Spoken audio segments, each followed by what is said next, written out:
Hey everybody, welcome to the latest episode of the Rock Experience with Mike Brunn. On this episode, I'm really excited and honored to have joining me Glenn Hughes and Doug Aldridge from the Dead Daisies. They're going to talk all about their upcoming new album as well as their US tour. I have to tell you, it was a lot of fun and it's a great honor to have both of them on the show. Thank you guys. Before we jump in and get started, if you're watching this on YouTube, hit that subscribe button down below. And if you're listening to one of my podcasts, subscribe over there as well.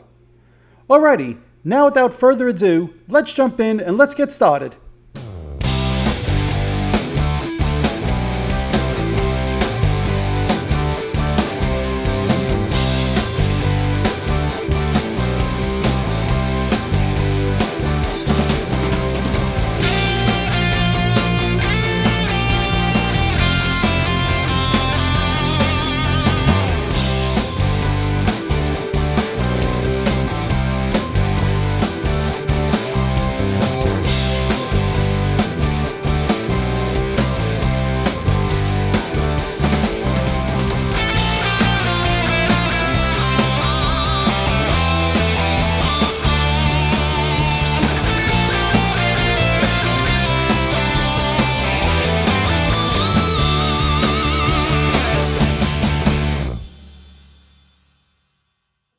Well, first, I just want to thank you both, Doug and Glenn, for joining me today. The newest Dead Daisies album, Radiance, is dropping in a few weeks, September 30th.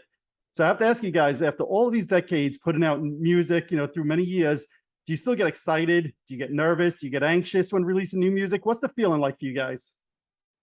Excited for sure. Can't wait for everyone to hear this record.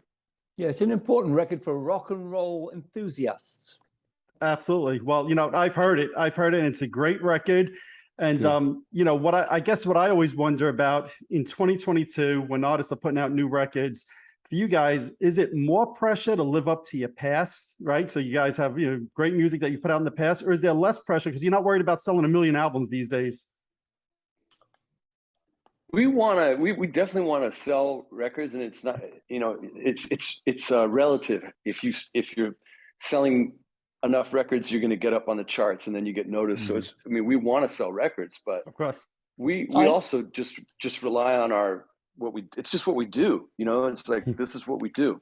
I think I when I'm writing with Doug or writing alone, I'm always just writing for myself, hopefully hoping people will get a groove onto it. Hopefully what we're doing within ourselves will give people the love we're showing it within the music ourselves that we're writing.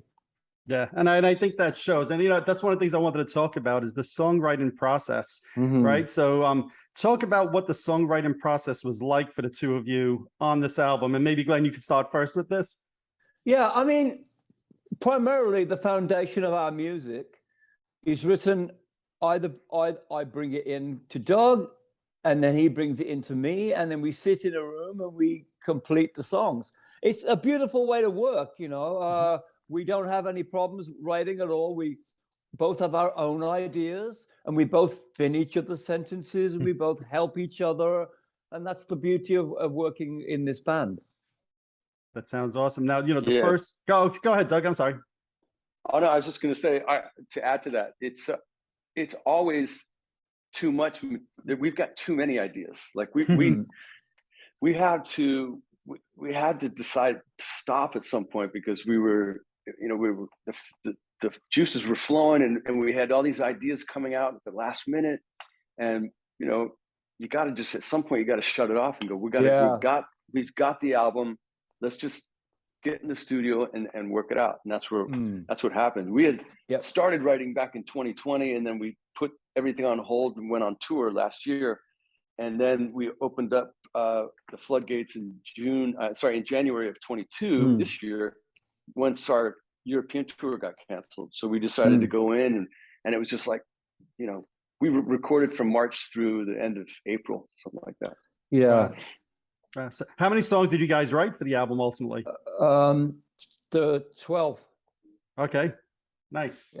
Now, the song Radiance was the first single that was released off of it. And, I loved it. It had like a really, I'm going to say like a heavy Black Sabbath, dare I even say like a grunge type feel to it. It was really heavy guitar riff to it. Who came up with that riff? Um, Glenn came up with that riff, and it just works. It's just a killer, it's just a killer heavy riff. And then in the chorus, it opens up a little bit. yeah, again, whether it's because I'm English or whether it's because I'm from that genre of the early 70s, and especially from Birmingham, and whether I worked with Tony Iommi, I don't know. But when that riff was being written in either my house or Doug's place, I felt that there's so much room in that song. It's so heavy and so dark that I looked at Doug going, I think this could be really fantastic. And yeah, we were really happy with that song. Thank you. Yeah, no, and to me, another one that stood out as with another heavy riff like that is the song Cascade, which the fans will get to hear in a few weeks when the album comes out. So I guess same thing with that. Did you, Glenn, come up with that riff as well for Cascade? Yeah, I did. And again, when I say I did, Doug was always with me. Sure. Doug and I always are together, whether I'm coming up with something or he's coming up with something. We both look at each other and go, is this okay? And and it was okay. And I want to thank Doug for giving me the love when I worked that way, and I do the same for him. Yeah, he certainly does. That's awesome. Now, for me, one of my favorite songs on the album was the single you released, Shine On. But I guess for each of you guys, and Doug, maybe I'll start with you here. What's your favorite song on the album? Do you have a favorite, or is it like picking one of your children type of thing? Yeah, I mean, I like the album as a whole. I mean, it's like you listen to it and it's just cool. I mean, we've heard different songs that people have picked because we've been doing interviews for a couple of weeks, and pretty much the entire album has been. But at the moment, I really love Kiss the Sun. I just love the melody that Glenn did. And I like one of the songs that you mentioned, Shine On. I really like that specifically because of what Glenn did. And it's also a song that David Lowy brought. It's a riff that David Lowy brought to us. Yeah. Let me tell you a quick story. Go on, Doug. Carry on. No, you go. I want to say about that song, and this is a great story, Mike. Good. We thought we'd finished making. Remember, Doug? We thought we were done, and then all of a sudden, this song, the music comes in. We're in the control room, and Doug starts playing some music, and I'm going, okay. As he's actually playing it to me, my mind is thinking, okay, you better get to work here. And immediately I came up with the melody there, and it's so simple. But I was always concerned, is this too easy? Is it like, but no, actually it works really well. I agree. Yeah. It's amazing. Kicks ass live too. Yeah, I was saying it's amazing to me how many artists you hear say that they think they have an album done, and then all of a sudden, right before they're gonna put it out, there's another song that comes out, and that's a great one. You mentioned. Let me elaborate one thing on that, Mike. Yeah, of course. When David Lowy is on tour, he's playing guitar all the time on the bus, all over. He's playing stuff, and he loves to warm up, and he'll get locked into a little riff or something.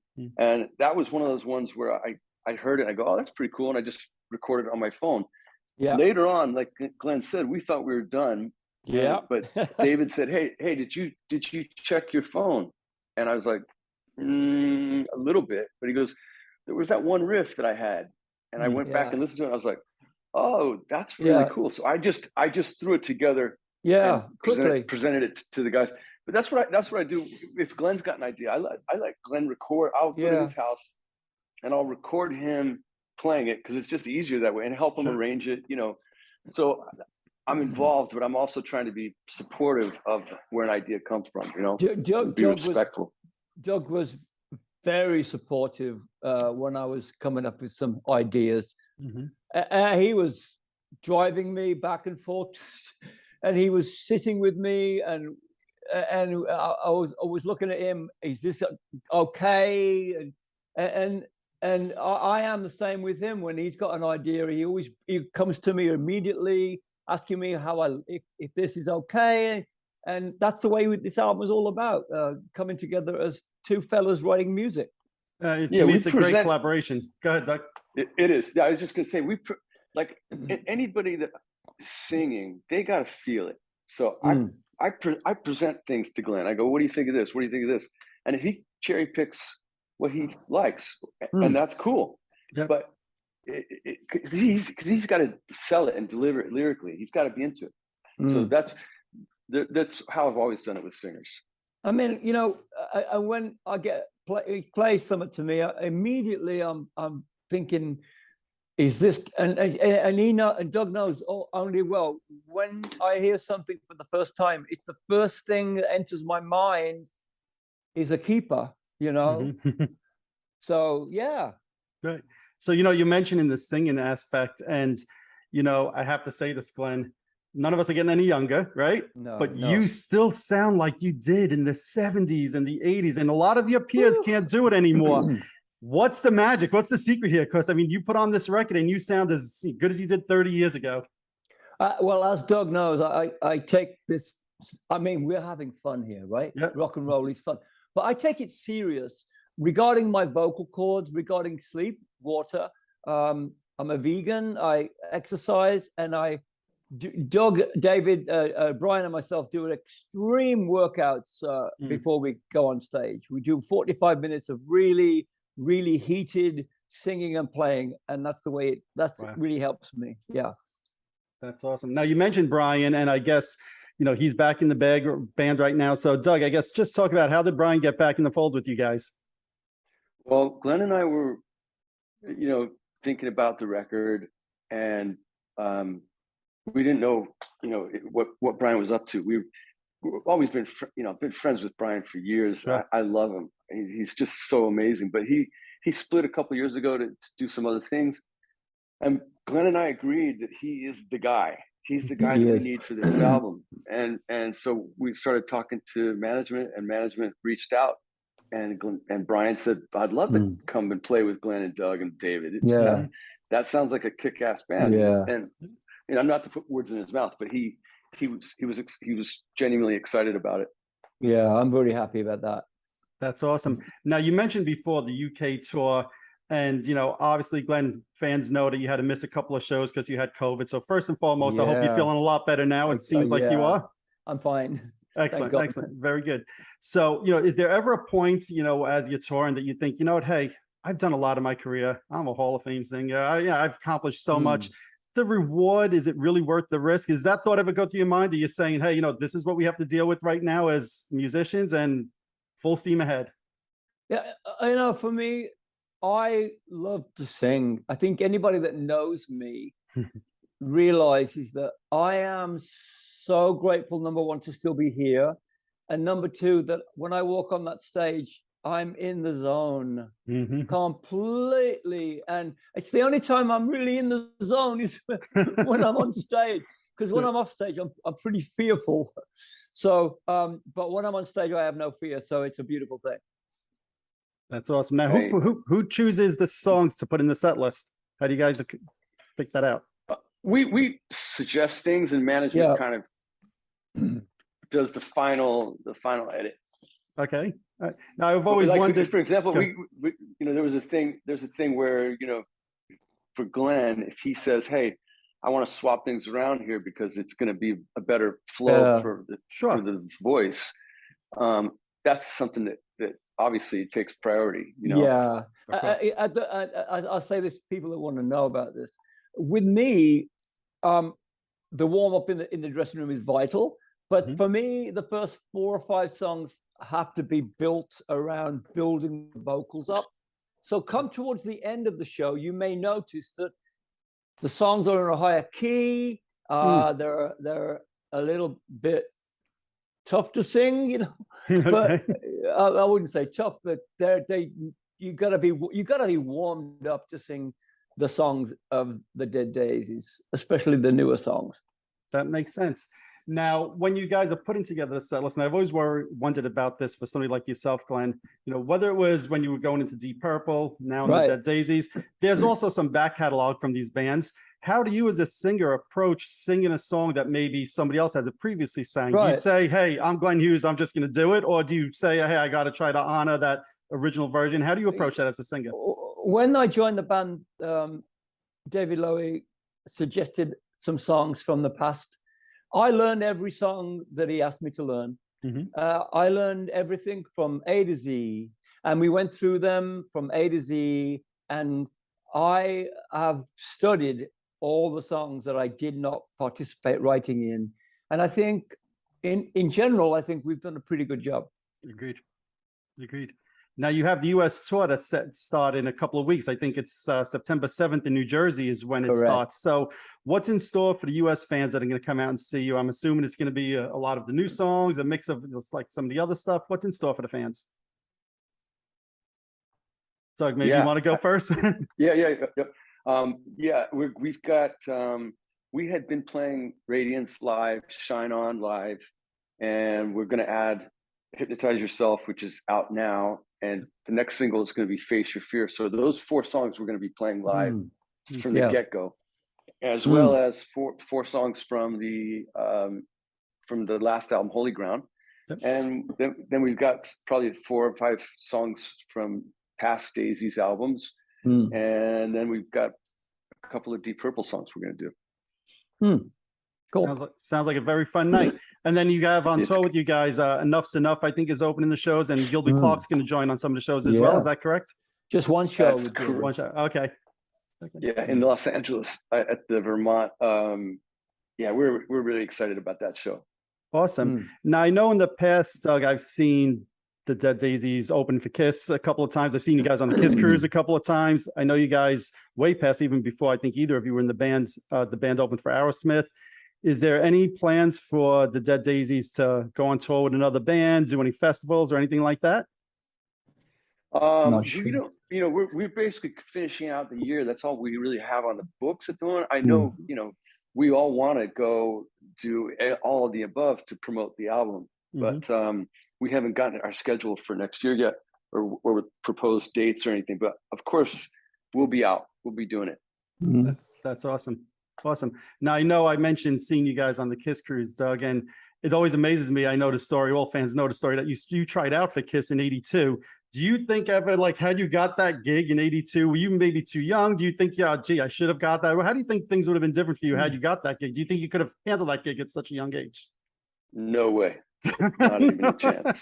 I was pissing my pants anyways. It was, to be honest, I want to be really straight. I'm going to be totally straight with you. I love Kiss. I think over the years they have proven to be great songwriters, and they're amazing, and they're super cool guys. But to be really deadly honest, my band was Zeppelin. That was my band. Kiss was actually my younger sister's band.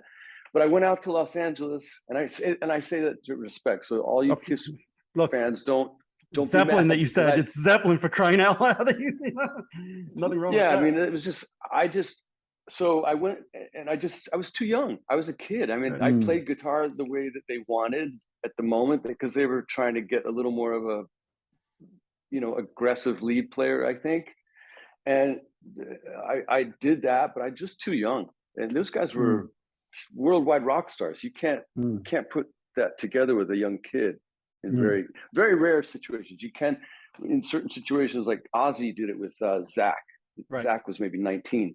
But for me, Kiss, that was like it wasn't possible. I think it turned out okay for both sides, personally. Me too. It gave me a shot of adrenaline, made me feel like, hey, I didn't mean to come out and have anything happen like that. But I'm going to work harder now because of it. And and Kiss got Vinnie Vincent, which was great. Right. Yep, absolutely. Now, I know both of you guys have performed at David Coverdale in the past, and unfortunately, Whitesnake had to cancel their tour. Have either of you spoken to Dave lately? Do you know anything how things are going for him? I spoke to him a lot. Go ahead. So good, sir. No, I was just going to say, Go ahead. Go on. I was just going to say, I have not spoken to him. I've been texting with him, but I didn't really know what to say. I know he's bummed out. I spoke to him last week. Yeah, I spoke to him my birthday last week. He always calls me on my birthday. So yeah, I spoke to him, and he's resting up. I think he's singing now at home and getting ready for the next shows. I think in November, and he's ready to go. So I'm happy for him. We're very close friends. Awesome. Now, to me, the Dead Daisies is, I'm going to say, one of the best, if not the best, super group from the past decade. And a lot of times, super groups are one album and done. And I guess, Doug, I'll ask you this, right? Because you've been there for now 6-7 years with the band, maybe even longer. What makes it work for you? 6 years. 6 years. So what makes it work for you? Because I could feel the chemistry even coming through the screen for you guys. But what makes it work for you in a super group type setting like this? I think of us as just friends. You know, I think of super group, and I think of a group that likes soups. You know, I like Japanese soup. Glenn likes chili, and Brian likes this. So we're just friends. I mean, these are my bros, and people want to know too, like, are you guys tight? And we are. We hang out on days off. We're not like some bands will scatter when they get off the bus and they scatter. But me and Glenn go on a lot of walks, romantic walks, holding hands. Heartbreaking news. No, right there. You know, we have a lot of band dinners. You know, it's just we're in our.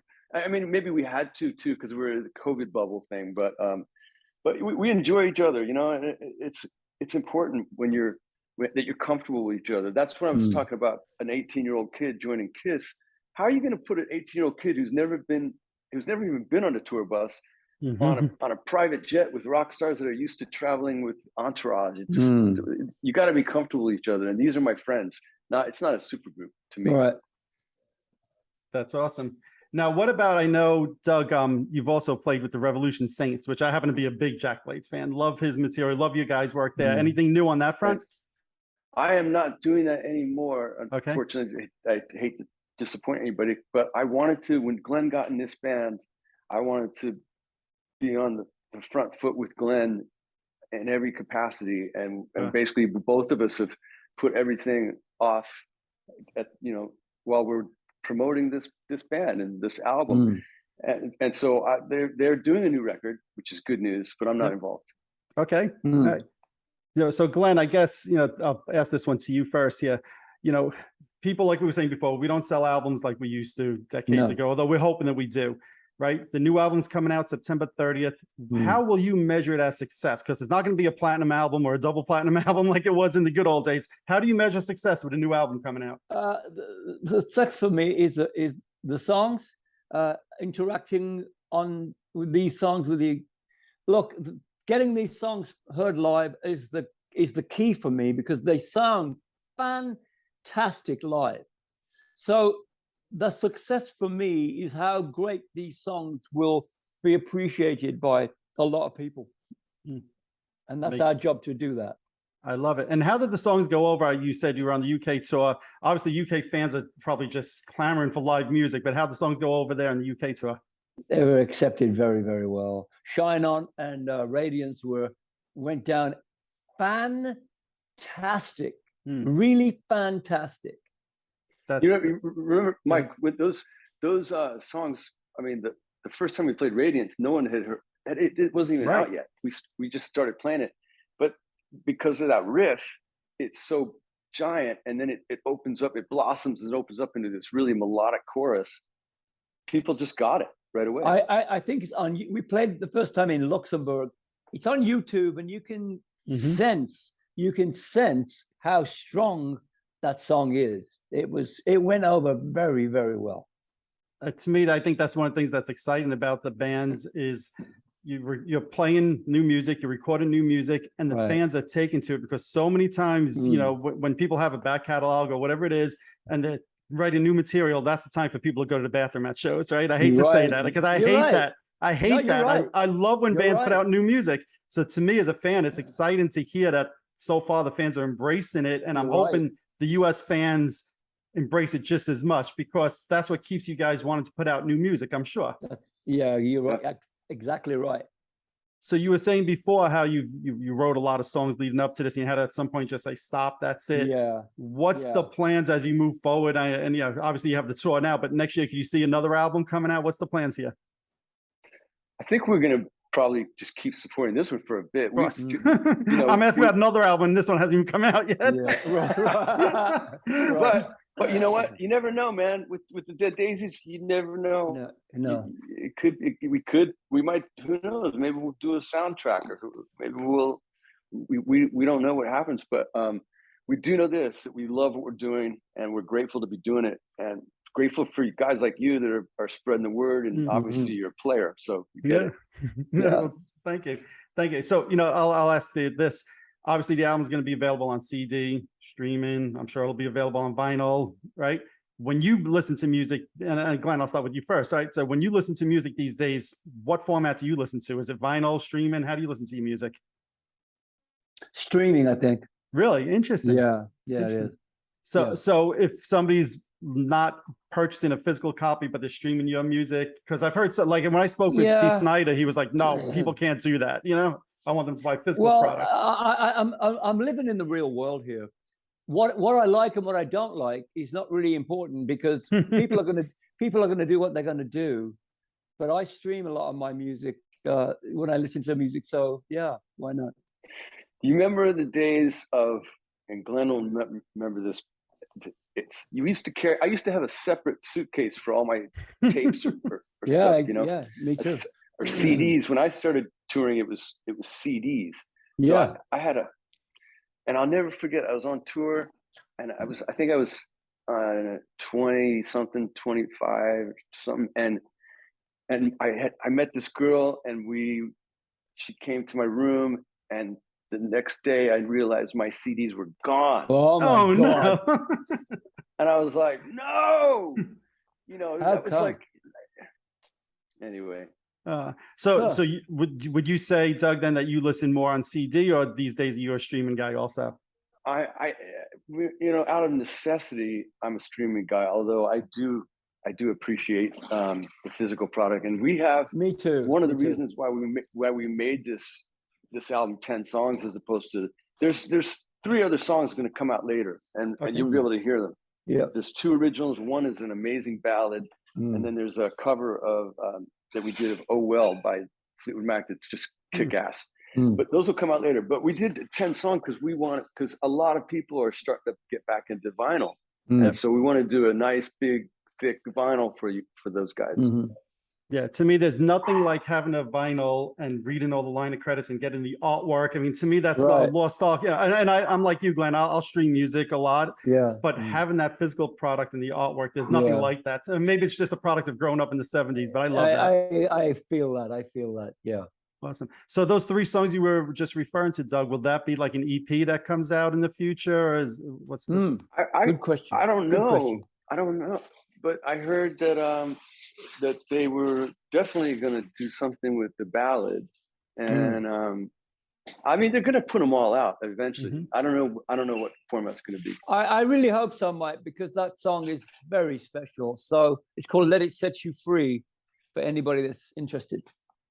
Okay, well, definitely, I know the fans will be wanting to keep a lookout for that. And the way people release music these days, and I remember Wolf Van Halen, before his first album came out, he must have released 5-6 songs from the album. So it's not unusual to just drop a song, wait 2 months, drop another song. So hopefully, because it sounds like you said, Glenn, that's a special song. So I'm hopefully that somewhere in the future.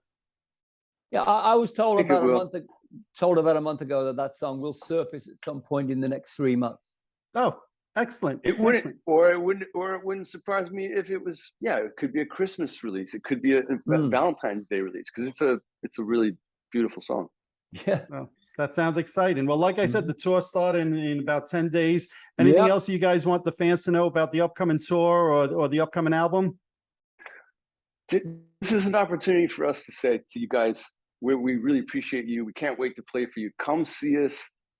Forget about, anything else, but definitely come see us, because we've got these 9 or 10 shows, whatever it is, and then we're done for the year. We want you to see us right now. Come out. I agree. I'm so looking forward to playing in America, the country I love. Well, to me, the camaraderie between you guys just come through the screen. I've heard the album. It's a great album. I think the fans are going to love it. Again, I'll just close by thanking the both of you, Glenn and Thank Doug, you, for the Mike. time today. And I can't wait for the Thank you. fans to hear the album and hopefully go see the shows in September. Thank you, Mike. Yeah. Hope to see you. Yes, absolutely. I'm hoping to make it out to one of the shows. So Come on. All right. New Cheers, Jersey, Mike. I'm hoping. Thank you guys. Appreciate you, it. Mike. All righty. you. Have a Thanks, good Mike. one. All the best, brother. Thank Yes. Thank you. To you two Peace guys and as well. love. Yes. Peace and love. Bye. See you, Bye-bye. See you, G. Alrighty, there you have it. I'd like to thank both Glenn and Doug for joining me, talking all about their upcoming album Radiance, as well as their upcoming US tour, and much more. It was a lot of fun. Thanks a lot, guys. For everybody watching and listening, if you're watching on YouTube, hit that subscribe button below. If you're listening to one of my podcasts, subscribe over there as well. Also, head on over to Facebook and follow my page, The Rock Experience with Mike Brunn, where each and every day we talk about all the rock and roll music that you love. You could also follow me on Instagram and Twitter as well. That's it for this episode. Thanks for watching. Thanks for listening. See you all next time.